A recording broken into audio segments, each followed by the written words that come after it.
लेकिन हम पिछले 9 दिनों से यहाँ संघर्ष कर रहे हैं और 7 दिन से यहाँ अनशन पे बैठे हैं, लेकिन सरकार की संवेदना बच्चों के लिए मर चुकी है। मुझे लगता है कि कहीं ना कहीं सरकार युवाओं के साथ धोखा कर रही है, युवाओं को ठगने का काम कर रही है, जो कि न्याय संगत नहीं है। सरकार को हमारी मांगे माननी चाहिए। बाकी सरकार धोखा करती है, 3 साल बाद फिर सरकार को पोस्टपोन कर देंगे बच्चे। जवाहर सिंह बेडम हो, राजेंद्र राठौड़ हो, वसुंधरा राजे हो, मदन दिलावर हो, मदन राठौड़ हो, कि हम आपका काम कराएंगे, लेकिन करा नहीं पा रहे ना काम। उन्होंने कहा कि आपका काम कराएंगे, लेकिन काम तो हो ही नहीं रहा। तो कहीं ना कहीं मुझे लग रहा है सरकार में चल नहीं रही किसी की भी। सरकार ऐसे ही चल रही है, जंगल राज चल रहा है राजस्थान। हमने इतनी संवेदनहीनता किसी सरकार की नहीं देखी, क्योंकि आप अंदाज़ा लगा सकते हो कि 6-6, 7-7, 8-8 दिन इन बच्चों को भूखे रहते हुए यहाँ पे हो गए। पिछले 2 दिन बहुत भयंकर गर्मी भी पड़ी, उसके बाद बरसात भी आई। सारी चीज़ों को सहन करते हुए आर्थिक रूप से कमज़ोर बच्चे हैं, बेटियों की आप हालत देखो, किन को पड़ी है यहाँ बैठने की। तो बेरोजगारों की कोई जाति थोड़ी होती है। आज बेरोजगार ये भी हैं, तो इनके साथ अगर गलत हो रहा है तो बाकी के बेरोजगारों को इनके साथ में खड़े हो जाना चाहिए। मैम, हमारा मुद्दा है, हमारी संवैधानिक मांग है अवसर की समानता का अधिकार। हमारे यहाँ अवसर का हनन हो रहा है। समझाइश करने के लिए ही आए हम कि भाई आप अपनी पढ़ाई में लगो, जो भी आपकी बात है उसमें परीक्षण चलता है। इनकी बातें जो भी है सारी जायज है, ऐसा नहीं है। सब लोग जो इन्होंने दिए उन पे सारा कंसिडरेशन चल रहा है। मैं कोई घोषणा नहीं करने वाला, मैं ऑथोरिटी नहीं हुई। नमस्कार, मैं साक्षी ठाकुर, आप देख रहे हैं भारत रफ्तार। लगातार पिछले 9 दिनों से प्रदर्शन और 6 दिन से आमरण अनशन पर फर्स्ट ग्रेड के जो स्टूडेंट्स हैं वो बैठे हुए हैं। ये चाहते हैं कि फर्स्ट ग्रेड पोस्टपोन्ड हो। जिन्हें नहीं पता है उन्हें बता दें कि राजस्थान में एग्ज़ाम्स होने वाले हैं, जिनमें 2 एग्ज़ाम्स एक साथ हो रहे हैं। इसको लेकर जो यहाँ पे लोग हैं वो प्रदर्शन कर रहे हैं। चलिए जानते हैं क्या कुछ है मामला, क्या चाहते हैं, क्या है इनकी मांगे। आइए मनोज मीणा जी, क्या चाहते हैं, कब तक हो जाएगा, क्या लग रहा है आपको कि कब तक हो जाएगा? हम तो चाह रहे हैं कि अभी हो जाए, लेकिन हम पिछले 9 दिनों से यहाँ संघर्ष कर रहे हैं और 7 दिन से यहाँ अनशन पे बैठे हैं, लेकिन सरकार की संवेदना बच्चों के लिए मर चुकी है। और अब हम सरकार से कह रहे हैं कि आपने हमें भरोसा दिलाया, वादा किया, फिर आप क्यों आज हमारी मांगों का अनसुना कर रहे हो? क्यों आप हमारी मांगों को नहीं सुन रहे हो? मुझे लगता है कि कहीं ना कहीं सरकार युवाओं के साथ धोखा कर रही है, युवाओं को ठगने का काम कर रही है, जो कि न्याय संगत नहीं है। सरकार को हमारी मांगे माननी चाहिए, क्योंकि हम बच्चों के लिए बैठे हैं, बच्चों के लिए न्याय की बात कर रहे हैं। लेकिन सरकार ये कहते हैं कि धरने कोचिंग माफिया चला रहे हैं, ये गलत है, क्योंकि सरासर ये ऐसी धारणा नहीं बननी चाहिए। धरने बड़े पवित्र होते हैं और हमारे धरने में ऐसा कोई कोचिंग का इन्वॉल्वमेंट नहीं है। अगर कोई ये कहे कि कोचिंग माफियाओं के चलते हम एग्जाम को पोस्टपोन नहीं कर रहे, भाई ये देखो ना, मांग जायज़ है कि नहीं है? मांग हमारी जायज़ है और इसके बावजूद सरकार ऐसा कर रही है, ठीक नहीं है। लेकिन मांग जाए तो आरएस वालों की भी थी, उनका पोस्टपोन नहीं हुआ। क्या लग रहा है कि फर्स्ट ग्रेड हो जाएगा पोस्टपोन? अब देखो, वो तो हम संघर्ष कर रहे हैं, पता लग जाएगा 1-2 घंटे में क्या होगा, लेकिन हम तो लड़ रहे हैं।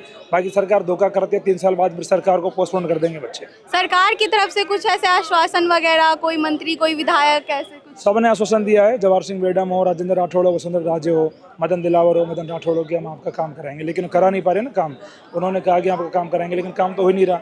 तो कहीं ना कहीं मुझे लग रहा है सरकार में चल नहीं रही किसी की भी। सरकार ऐसे ही चल रही है, जंगल राज चल रहा है राजस्थान में। अच्छा, एक और क्वेश्चन था कि मतलब किरोड़ी लाल मीणा जी हमेशा आपके साथ रहे हैं, युवाओं के मुद्दों को लेकर साथ रहे, ऐसा मतलब अभी तक फर्स्ट ग्रेड को लेकर उनका कुछ ऐसे बयान नहीं आया है। क्या लग रहा है कि हनुमान बेनीवाल के साथ आप हैं, इसकी वजह से नहीं आ रहे हो उनका साथ? देखो, ऐसा है, उनका बयान तो मुझे पता नहीं क्यों नहीं आया, लेकिन आना चाहिए था। और बच्चे उम्मीद लगाए बैठे हैं उनसे। कहीं ना कहीं मुझे लग रहा है कि वो सरकार में बंधे हुए हैं, इसलिए शायद उनको लगता है सरकार के खिलाफ होगा, इसलिए नहीं बोल रहे होंगे, लेकिन उन्हें बोलना चाहिए। बाकी ऐसा कुछ नहीं है, हनुमान के साथ बैठे हैं तो वो इस पर बयान नहीं दे। तो बच्चों की मांग है, कोई हनुमान की हमारी मांग नहीं है।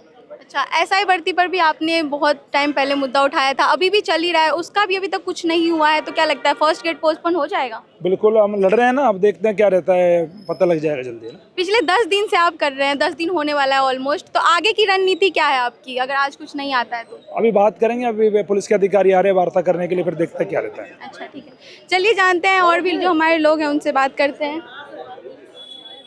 क्या लग रहा है, पोस्टपोन होगा या नहीं? मेरे हिसाब से तो होना चाहिए। बाकी मैं आपको ये कहना चाहूँगा मैडम कि आज़ादी के बाद आज तक हमने इतनी संवेदनहीनता किसी सरकार की नहीं देखी, क्योंकि आप अंदाज़ा लगा सकते हो कि 6-6, 7-7, 8-8 दिन इन बच्चों को भूखे रहते हुए यहाँ पे हो गए। पिछले 2 दिन बहुत भयंकर गर्मी भी पड़ी, उसके बाद बरसात भी आई। सारी चीज़ों को सहन करते हुए आर्थिक रूप से कमज़ोर बच्चे हैं, बेटियों की आप हालत देखो, किन को पड़ी है यहाँ बैठने की। लेकिन ये इतनी विश्वासघाती सरकार कर रही है। इनके जो बड़े नेता है, मदन राठौड़ है, चाहे जवाहर सिंह बेडम हो, चाहे कोई और हो, सारे इस बच्चों को सांत्वना तो ये देते हैं कि नहीं, आपकी मांग जायज़ है।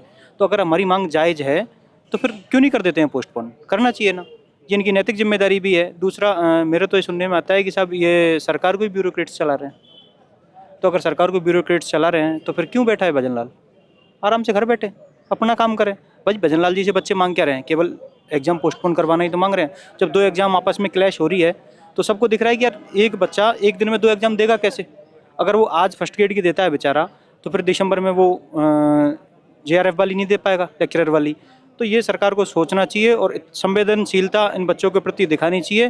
बाकी तो मुझे तो नहीं लगता कि भाई कल जब एडमिट कार्ड डलने वाले हैं तो मुझे तो नहीं लगता कि ये सरकार इतनी संवेदनशील कहीं ना कहीं होगी। सिर्फ 7 दिन बचे हैं एग्ज़ाम को लेकर, तो उस पर क्या कहना चाहेंगे आप? देखिए गांधीवादी तरीके से बच्चों ने अपनी जो पूरी ताकत है वो लगाई है, बिल्कुल सरकार के पक्ष में अभी तक ये बैठे रहे। जहाँ तक मुझे लगता है कि राजस्थान के युवाओं को आज चेत जाना चाहिए, क्योंकि आज इनके साथ हो रहा है कल औरों के साथ भी होगा। भाई बेरोजगारों की कोई जाति थोड़ी होती है। आज बेरोजगार ये भी हैं तो इनके साथ अगर गलत हो रहा है तो बाकी के बेरोजगारों को इनके साथ में खड़े हो जाना चाहिए। और जो विपक्ष के नेता है उनको भी मैं निवेदन करूंगा कि उनको भी, हालांकि विपक्ष ने कल ट्विटर पे काफ़ी कुछ लिखा है इन बच्चों के प्रति, तो विपक्ष की भी एक भूमिका है कि इनके साथ ज़मीन पे आना चाहिए और रोडों पर उतर जाना चाहिए। ये जैसे कि अशोक गहलोत ने ट्वीट कर दिया था आप लोगों के मतलब साथ में, लेकिन उनका ये फ़र्ज़ नहीं बनता कि सिर्फ ट्वीट ही कर रहे हैं, यहाँ पे धरातल पे आके आप लोगों के साथ काम करें। देखिए फर्ज तो सबको बनता है, लेकिन मुझे लोग कहते हैं कि राजस्थान वीरों की भूमि है, लेकिन आज राजस्थान को इन वीरों की भूमि कह के इन लोगों ने क्या खोखला कर दिया। आपको लगता है कि हम पिछले काफ़ी सालों से ज़मीन पर कोई बड़े आंदोलन हुए हो? क्योंकि राजस्थान लड़ना भूल चुका है। राजस्थान का यूथ का जो खून है ना वो बिल्कुल मर चुका है, इनका ज़मीर मर चुका है। यूथ ज़मीन पे आता ही नहीं। अकेले मनोज मीणा जी लड़े तो कहाँ तक लड़े बेचारे?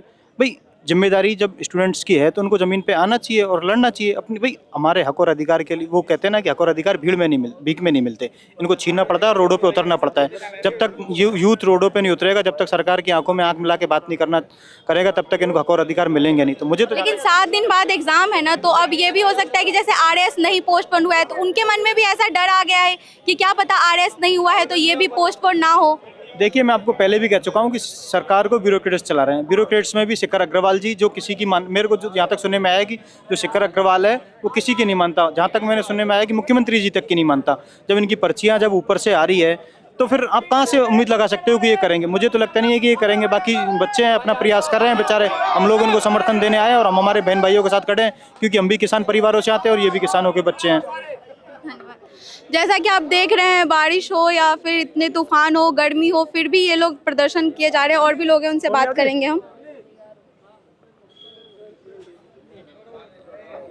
7 दिन बाद एग्जाम है, क्या कहना चाहेंगे? आज हमें पूरी उम्मीद है कि डिसीजन लिया जाएगा और 7 दिन बाद एग्ज़ाम नहीं होगा। इसी उम्मीद के साथ हम बैठे हैं कि हमारे हितों का संरक्षण किया जाएगा और अपीयरिंग वाले और नेट वाले, हम दोनों छात्रों के हितों का पूरा संरक्षण किया जाएगा, किसी का अहित नहीं किया जाएगा। क्या लग रहा है, पोस्टपोन होगा या नहीं? क्योंकि RS वालों का भी था एग्जाम, लेकिन वो पोस्टपोन नहीं हुआ है। मैम हमारा मुद्दा है, हमारी संवैधानिक मांग है अवसर की समानता का अधिकार।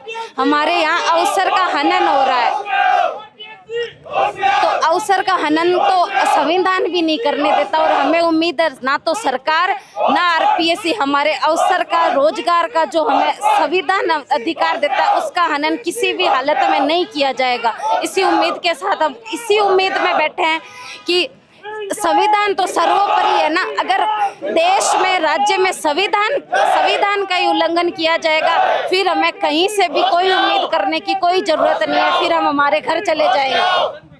ठीक है।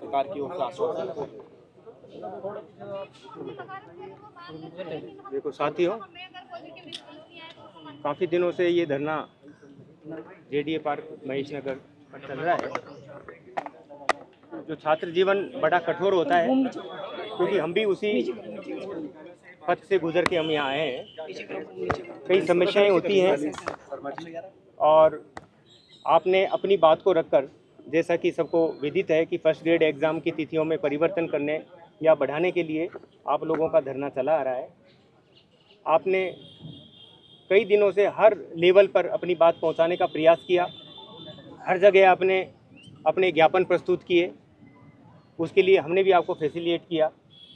आपकी हर जगह बात पहुंचाने का प्रयास किया गया। आज भी सुबह भी मनोज जी कई जगह सरकार के कई लेवल पे जाके इन्होंने ज्ञापन दिए थे, हमारे लोग भी आपके साथ थे और हर लेवल पर उन बातों का आपकी जो मांगे हैं उनका परीक्षण किया जा रहा है, इसमें कोई संदेह नहीं है। ये आपको भी पता है कि सरकार के लेवल पर, आरपीएससी के लेवल पर सभी जगह आपकी बात पहुंचा दी गई है और परीक्षण जारी है। जैसा भी उचित निर्णय होगा आपको अवगत करवा दिया जाएगा। क्योंकि हमारे साथी लोग, छात्र लोग कई दिनों से भूखे प्यासे यहाँ बैठे हुए हैं, तो मैंने मनोज जी से सब ये सजेशन किया था कि भाई आपकी बात पहुँचा दी गई है और उन पर मंथन जारी है। तो इसका चूँकि आपके जीवन में जीवन का और समय का बहुत बड़ा महत्व है, यहाँ समय बर्बाद करने का और अपने स्वास्थ्य को डाउन करने का कोई मतलब नहीं है। आपकी बात जहाँ पहुँचनी थी वहाँ पहुँच चुकी है, इसलिए हमने आज ये मानस बनाया, आपसे डिस्कस किया और हम यहाँ हाजिर आए हैं कि इन लोगों को हम जो है हमारे हाथों से इनका जो अनशन है हम समाप्त करें। आप अपनी पढ़ाई में लगें, जो भी उचित निर्णय होगा वो सरकार के ऊपर पे होगा और हम आपको अवगत करवा देंगे। परीक्षण जारी है और इसीलिए हम यहाँ हाजिर हुए। सर, तो क्या माने कि सरकार ने आपको भेजा है कि इनको समझाएं? समझाइश करने के लिए ही आए हम कि भाई आप अपनी पढ़ाई में लगो, जो भी आपकी बात है उसमें परीक्षण चल रहा है। देखिए मनोज जी, क्या कहेंगे आप इस पूरे मामले को, क्या कहेंगे? के लिए सरकार की ओर से देखो ऐसा है, आज हमारे बीच में सर पहुंचे क्या हैं लगता है और कि बात सर मानेंगे आप? ऐसा है, सर हमारे बीच में पहुंचे हैं और लगातार बच्चे अनशन पे हैं 7 दिन से। तो मेरे भी मन में भाव थे कि मेरे बच्चों का नुकसान नहीं हो, इनको किसी प्रकार की स्वास्थ्य में हानि नहीं हो, और अनशन पे लगातार बैठे हुए सरकार सुन नहीं रही। इस स्थिति में तो बच्चों का तो मुझे ध्यान रखना पड़ेगा। सर ने कहा कि बच्चों का मनोज अनशन हम ख़त्म कराना चाहते हैं और हम यहाँ धरने पे पहुँचेंगे, वार्ता करेंगे। तो सर यहाँ पहुँचे, सरकार का मैसेज लेके आए कि हम आपकी मांग को भी ऊपर तक पहुँचाएंगे। हम आज अनशन के लिए सर कह रहे हैं, तो अनशन ख़त्म कराने की बात पे तमाम बच्चे ये चाह रहे थे कि इन भाइयों का अनशन ख़त्म कराएं, तो वो सर की इस बात पे हम भी सहमत। मनोज, क्या सरकार में क्या एक भी लगता है ऐसा कि नेता आपको नहीं है अनशन- जो कि पुलिस अधिकारियों को आके पर अनशन खत्म कराना पड़ रहा है? ये तो आपके सामने ही है ना, नेता तो कहाँ है, नेता आने से डरने लग गए। मदन राठौड़ जी ने हमें भरोसा दिया उस समय कि आप काम कराएंगे, लेकिन उन्होंने कुछ नहीं कराया। यहाँ पर जो ललित शर्मा लिखित में आश्वासन नहीं दिया, तो लगातार सरकार तक उन्होंने आश्वासन दिया है कि सरकार तक की जो मांग है वो पहुंचाई गई है और बहुत जल्द उचित निर्णय। सर, सरकार ने आपको भेजा है, क्या कहेंगे सर इन स्टूडेंट्स के लिए? आपने कहा कि मैं भी इन स्टूडेंट्स की तरह जो है मेरा जो समय है वो भी बिताया। सर, क्या कहेंगे? आप भी एक स्टूडेंट रहे, आपने बड़ी बात कही आज स्टूडेंट्स के साथ भी। आपने एक बड़ी बात कही सर कि मेरा भी एक स्टूडेंट जो हाल है वो रहा है, तो ऐसे में स्टूडेंट को आया है वो मैं समझ सकता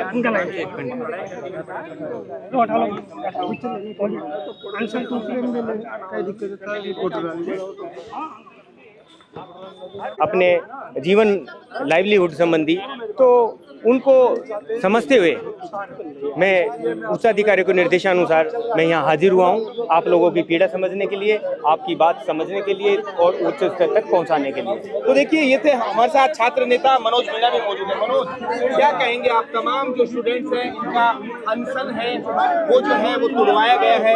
स्टूडेंट्स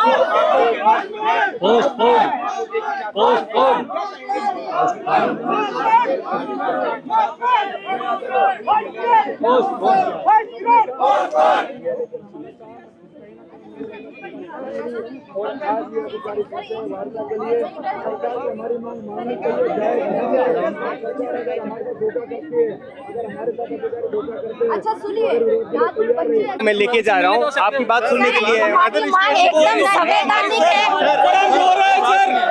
सर रो रहे हैं हम। एक बार हमारी सर आरपीएससी ने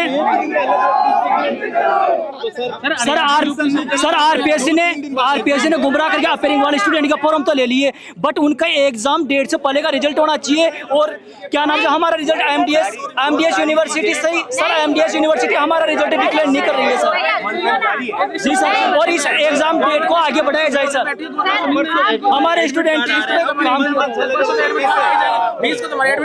इनकी बातें जो भी है सारी जायज है, ऐसा नहीं है। सब लोग जो इन्होंने दिए उन पे पे सारा कंसिडरेशन चल रहा है। मैं कोई घोषणा नहीं करने वाला, मैं अथॉरिटी नहीं हूँ गडकरी जैसा आरएस वालों के साथ में सुनने के लिए आ रहा है। सर नहीं, आपको सरकार ने भेजा है सर, तो आप आप बोल थोड़ी रहे हैं- रिस्पॉन्सिबिलिटी के साथ सर उन तक हमारी ये मांगे पूरी करवाएं। रख रहे हैं, मांग रख रहे हैं, दो मैं मांग रखने के लिए आ रहा हूँ। बिल्कुल, सारा हर भी कमाइए इस सर, आप बोल रहे हैं पोस्टपोन इसका रिजल्ट Only मतलब 2000 सॉल्यूशन नहीं होता। Only हम 2000 खुद सीटें आई है सर। बच्चे नहीं चाहते यहाँ 10-10 हजार रेंट दे के रहे, हम खुद चाहते हैं कि हमारा एग्जाम जल्दी से जल्दी हो, हम फ्री हो।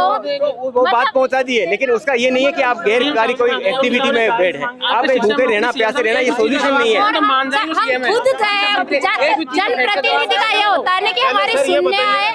जायज है कि नहीं मांगे हम? जायज है सर। मांगे जायज है कि नहीं सर, ये बताइए। नहीं, आपकी जो भी मांगे हैं वो जो अगर आप कह रहे हैं कि क्लेशेज कर रहे हैं तो उसके लिए बात पहुंचा दी है हर मंथन, हर स्तर पर अब हमारी मांगे जायज है तो इनको देरी क्यों लग रही है सर? चल रहा है, इसमें मैं नहीं बता सकता। नहीं सर, आपको नहीं, जब हमारी मांगे जायज है तो देरी क्यों? हर लेवल पे मंथन हो रहा है, ऐसा नहीं है, ऐसा नहीं है। हमें सत्ता भर से यही बोल रहे हैं मंथन हो रहा है, मंथन हो रहा है। अब आपसे एक चलो उम्मीद है नहीं हमें कि होगा, आप आए हैं यहाँ तक, हमारे बच्चों की मांग वहाँ तक रखेंगे और हमें पॉजिटिव रिजल्ट मिलेगा। सुनने के लिए आए, नहीं तो हम नहीं आते। आप बैठे रहिए। सर आप सीएम साहब से डेलीगेशन मिलवा दो, मिलने को तैयार नहीं है सीएम साहब।